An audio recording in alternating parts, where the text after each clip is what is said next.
Hello and welcome to a brand new episode of Black, White, and Red All Over. I'm Victor Dandridge, the hardest working man in comics. Ryan Seymore, King of Comic Town. The King! That's right! Can I ask you a very personal, very real question? Sure. What in the world happened that there were so many good books this week? It was kind of ridiculous, yeah.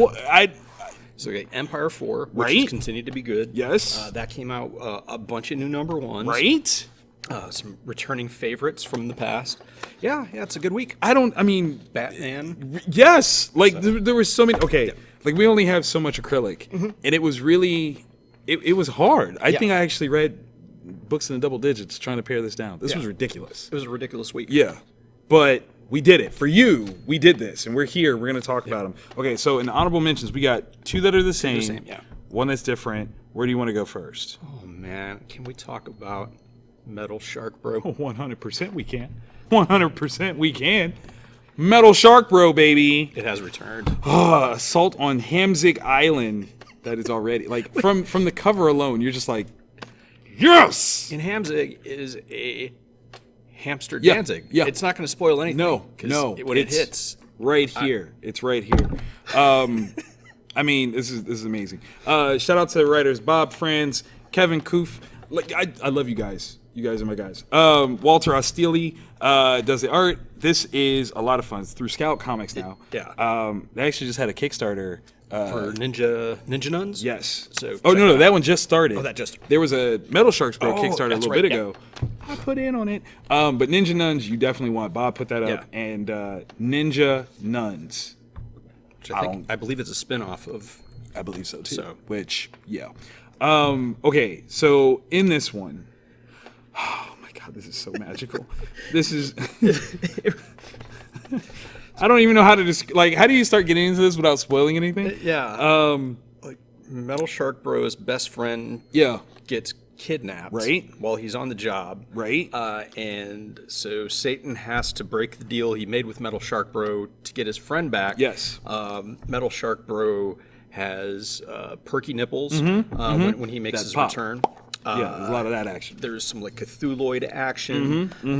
The greatest law firm name ever in the history. I need that on a t-shirt. It took me a couple times for me to be like, yeah, it is that beautiful. Yeah, that's right. Okay, so all around, like, this is amazing fun. Yeah. Right? Like, this is comic booky goodness that it's not about the pow bam punch. This is just fun on the page. Yeah. I love this. I love this. Bob, Kevin, you guys did a great job writing this. Walter, the art. It's amazing. Laugh out loud moments. Yeah. Tongue-in-cheek, anthropomorphic shark, and Hamzig. Like, I mean... have you guys made a Hamzig shirt yet? Like, with instead of the Danzig skull, like, a hamster skull? Pretty please. Hamzig. And if you guys do, hit me up on Twitter or Instagram, and I will purchase one from you. I will definitely connect you because, yes, that must happen. What's interesting is, okay, so Metalshark Bro, like, I came on my radar around the same time as Murder Falcon. Yeah. And so that vibe is so perfect. Like, it's just unbridled fun comic book reading. So if you like that, get some more of this. Yes. Especially while we wait for any more Murder Falcon. Which I don't know if we're gonna get any. So, Metalshark Bro. MSB. All right. So, what is your different one? My different one is Disaster Inc. #2 from AfterShock Comics. Nice. We had to wait for this one just with everything being pushed back for COVID. Right. But it is finally here. Disaster Inc. is the name of a company. We'll call it that. That takes people on excursions to places they're not supposed to go. So, like, Fukushima is where these people are being taken as tourists. Who does that though? Who wants to go to an irradiated wasteland and be like, I want to hike here? These fools. Yeah. But what's going on to, like, they're dealing with the fact that there's all the radiation, there's irradiated bores, stuff's getting hard to navigate, but there's also a supernatural element going on that looks into the soul of Japan and some of its philosophies and ways of thinking. I can say that without spoiling anything. Right. Well done. And then the rubber filled with drugs that has Lars snuck in his butthole has broken. Oops. I mean, as that is wont to do from time to time. So, and it's just freaking amazing. The art, we have a creative team of Joe Harris, Sebastian Imperius. It's just gorgeous. Yeah. What do you think about the second guy that's kind of showing people around? I'm getting a hairy eyeball from him. Dude, I don't trust him At all. Like in America, if you're missing a finger, maybe it was a shop accident. Yeah. Something went wrong with a weed whacker. But in Japan, no. Yeah, so I trust him about as far as Lars can shove a rubber. That's not very far. That's not very at far. all. So yeah, I don't trust him. Okay, all right. So, Finger Guns number 4, Vault Comics. This has been like my little favorite darling to read because, like, I'm not gonna lie, I had read a bunch of books and then went back and saw this was there and was like, let me get that. Yeah. So writer Justin Richards, art Val Halvorsen. I always got to get that. I'm like Val Horsen. Okay. This one. Okay. It gets serious. Okay. Did you read this? Not yet, no.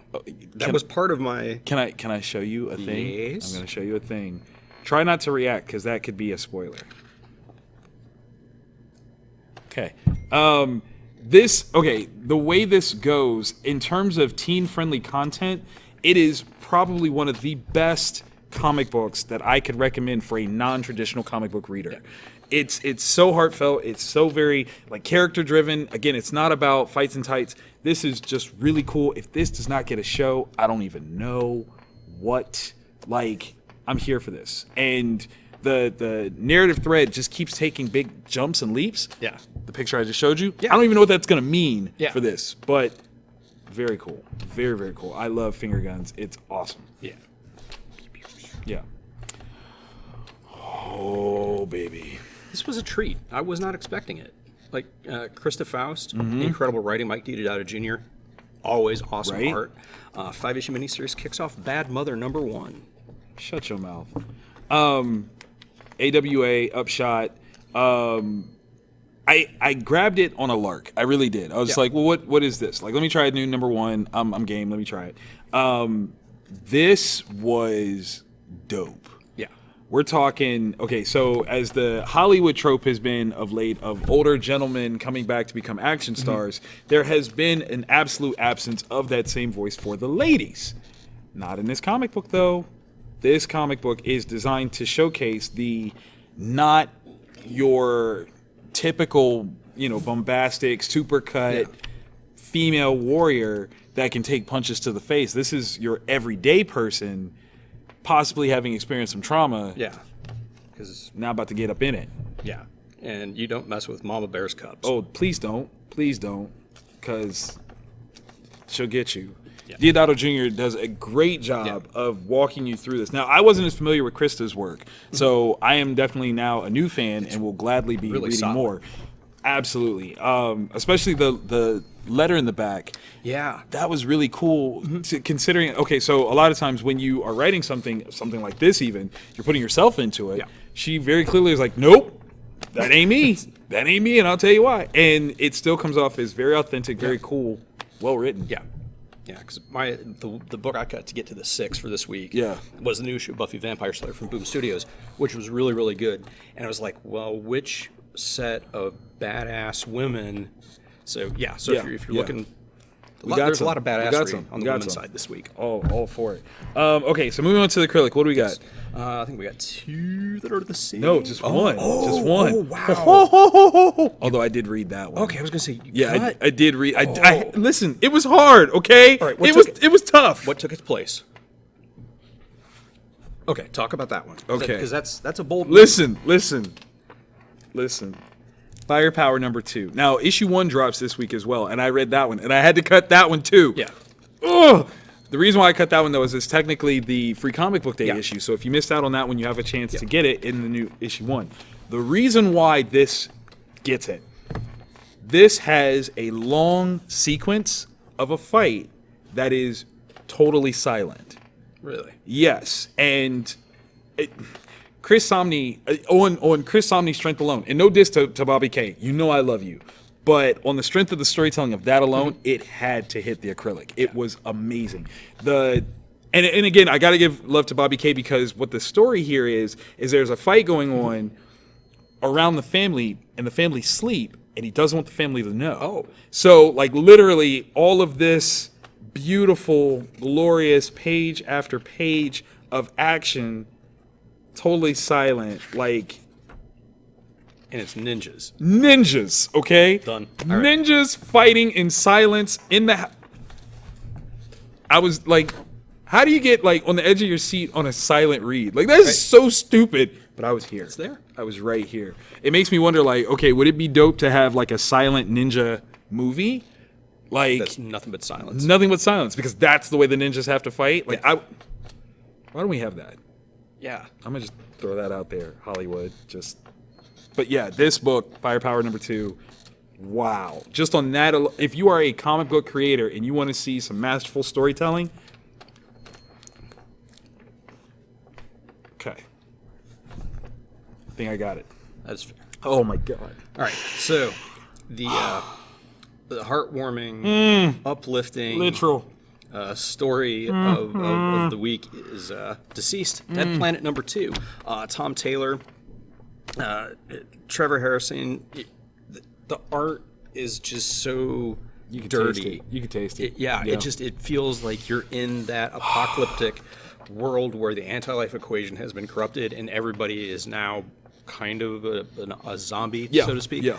And there's people still struggling to hold on. The heroes that were able to get away at the end of the previous miniseries have come back because Cyborg's head is still alive, and he has somewhere in him the cure for the anti-life equation. They asked such a good question. Yeah. And so they come back.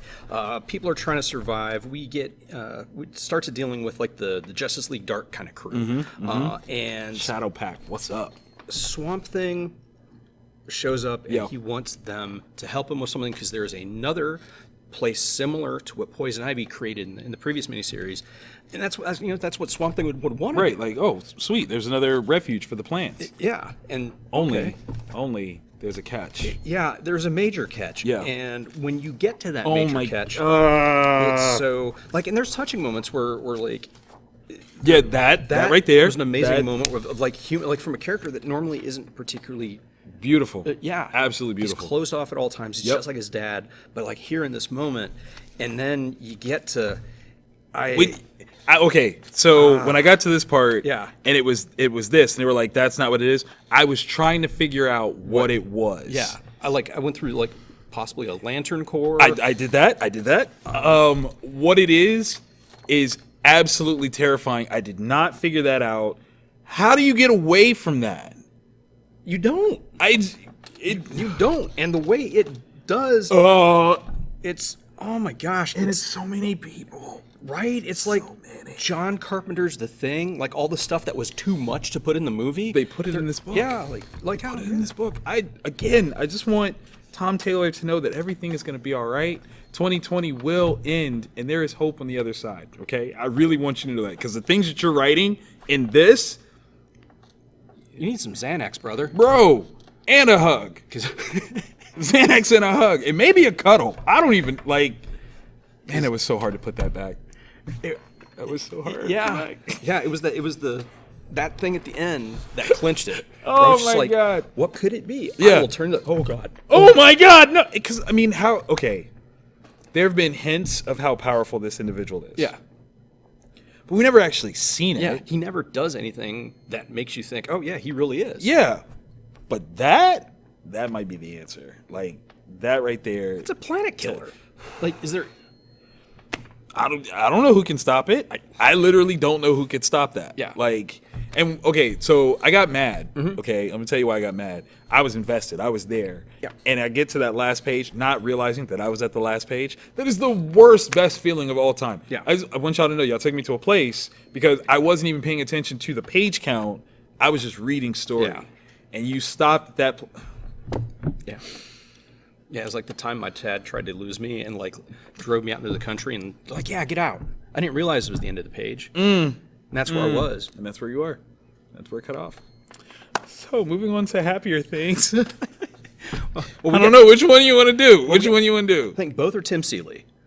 That's true. So let's go with the happier of the two. Happy is as happy does. Money shot number 7. As you can see, this says POTUS on the back of this uniform. This is a whole new ball game. Okay, this is taking things to a level.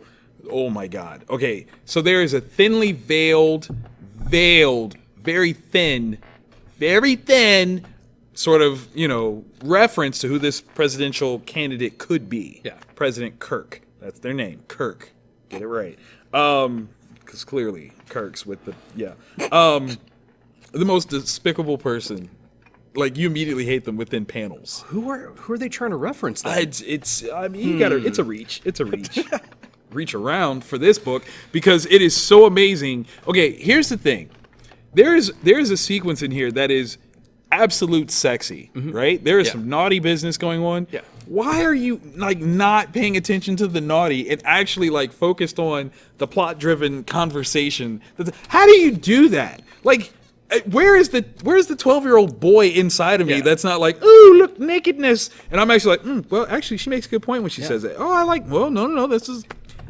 Well, they got us last issue with the 2 stories. Right! Come on, man. This is crazy. We're going to see a total change in direction here in terms of the efforts of the Money Shot crew and any sort of adversarial pushback that they might get. It's about to be really big, really dope. So, Money Shot number 7, all day, every day. Get that.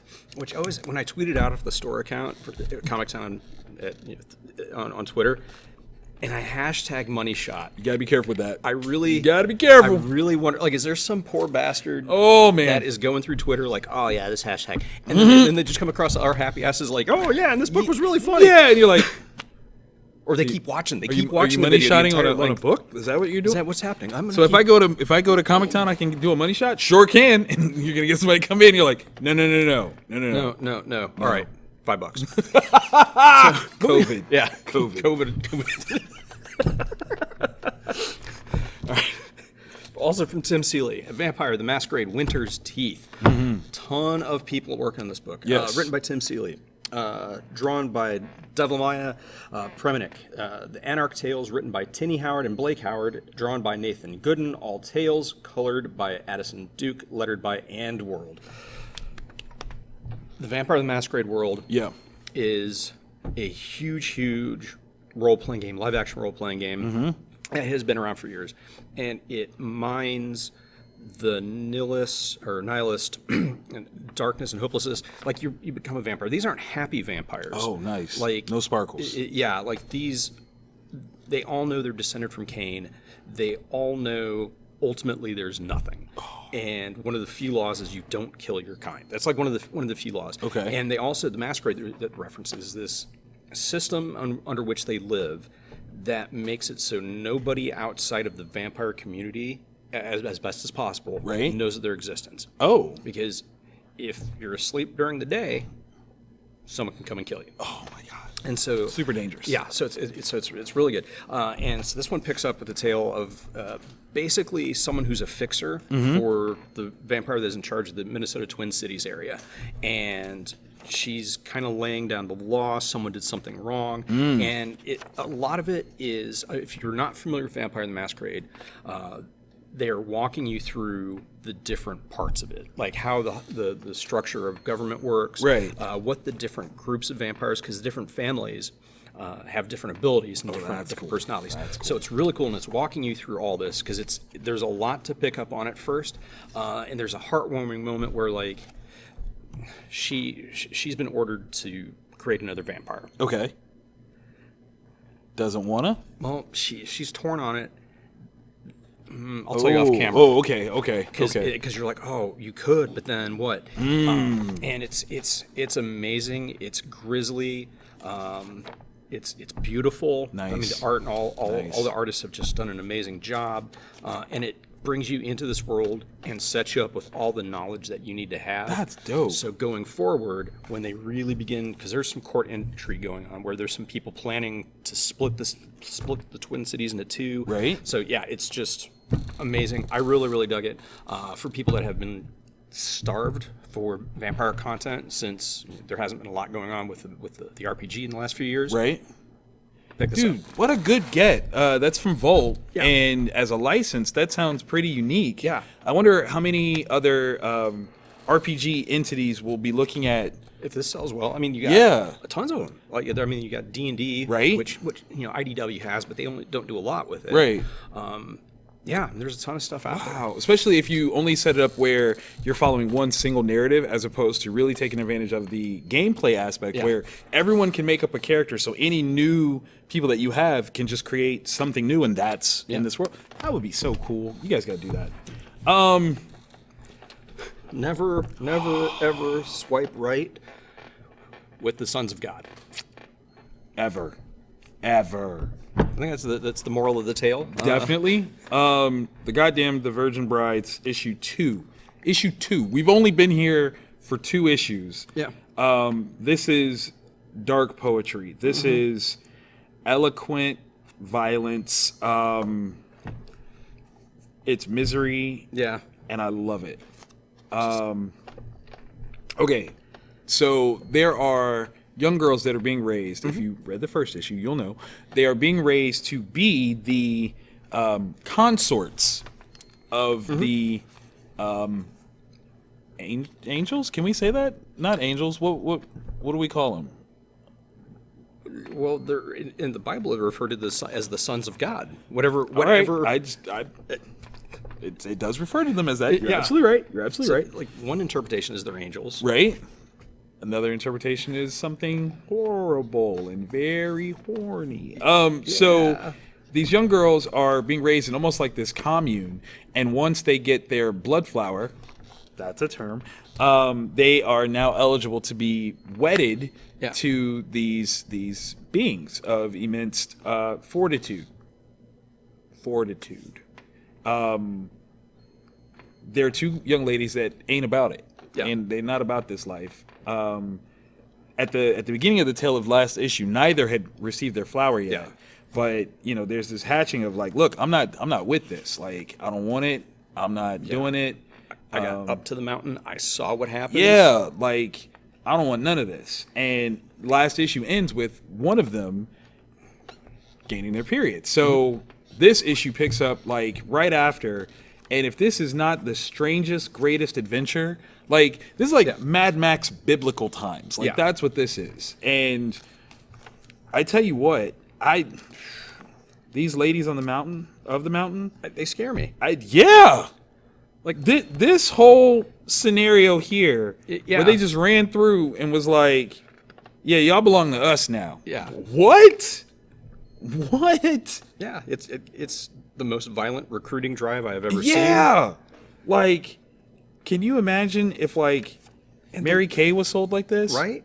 Everybody would wear it. And the level of hardcore. Yeah! Just left them. Yeah. Like, guys. because we ain't got no love for y'all. Not your kind. I feel like if this group and the Amazons went head to head, I don't know who'd win. I think all of us would die. Yeah. Like, just everyone else would die. Like, that's just the simplest way to look at it. I wonder if this is it kind of the leanings of a biblical version of the Amazons? Because if so, I mean, amazing. Absolutely amazing. Yeah, because I don't think our protagonists are going to survive. I don't either. Like, not against them. Right? This is a force that you can't really. No. Now, the one thing that I'm really excited for, though, is that I think these young ladies, if they are gonna go, they're gonna go on their terms. Yeah. No one else is gonna make them do anything, and they're powerful in that. It's so crazy to see how powerful choice is. Yeah. In a scenario like this. Wow. Yeah. And if you didn't read the original Goddamned, you really, really should, because that's the story of Cain. Yes. And his interactions with Noah right before the flood. Yes. Because they did, based on this story, and it's so dope. Yeah. Super dope. Jason Aaron, man. I mean, he's good at that whole typing words thing. Yeah. And the art. Yeah. It's you feel it in your hands. Like, you're there. You talk about the dirty content of DCeased. Yeah. It's that same muddy feeling, and you love it. Absolutely love it. It is mature content, though. Yes. Oh, yeah, totally. Yeah, not for the children's. If the name didn't catch you. Yeah, it's the opposite of Wu-Tang. It's not for the children. Not for the kids. Matter of fact, probably not even for the nanas. Keep it from the nanas' hands. Yeah. Especially if they're churchgoers. They might not like it. Yeah, especially the tirade about. Yep. Nope. Although I understood where she was coming from. I knew exactly. I don't know if you're. You probably shouldn't say it out loud, but I understand where you are. I get it. Oh my goodness. If this was not the best comic book review series in the universe, I don't know what is. Yeah. And to prove your like agreement with us, let's hit the like button. Yeah. Because we know you liked it. Because we're likable. Yeah. And we do this every week. So you could subscribe. Yes. And not only subscribe, hit the notification bell, so it gets dropped in your DMs like a flirtatious invite. Hey, guess what? Guess who's back? Back again. Black, white, and red all over. Flirting with my eyes. Oh, stop. Did I just get pregnant? Yeah, you did.